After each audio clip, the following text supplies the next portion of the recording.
inshuti bakunze ijwi ry'Amerika ndabasuhuje muri kumwe nanjye Tim Harris ishimwe hano i New York mu mujyi wa New York ni imbere y'umuryango w'abibumbye ONU aho ijwi ry'Amerika rikurikirana inama y'abakuru b'ibihugu na za guverinoma aho baba baganira ku bibazo bitandukanye biri mu bihugu byabo ndetse bakareba n'ibibazo byugarije abaturage bakajya n'impaka ku bibazo byugarije isi ari nako bishakira umuti.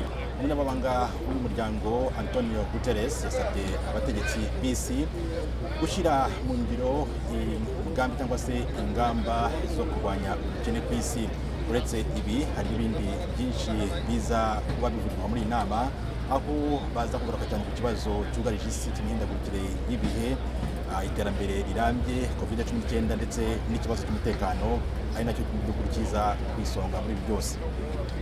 Aha i New York rero hateraniye ibinyamakuru bitandukanye birumvikana biturutse hirya no hino ku isi abaje gukora inkuru y'iki gikorwa gihuza abaperezida. Inteko ya 180 ihuriza abaperezida baturutse hirya no hino ku isi baba bagera ku 193 aho babaje bahagarariye ibihugu byabo ari nako biga cyangwa se bavuga ku bibazo bigarije nyine ibihugu baba bakomokamo.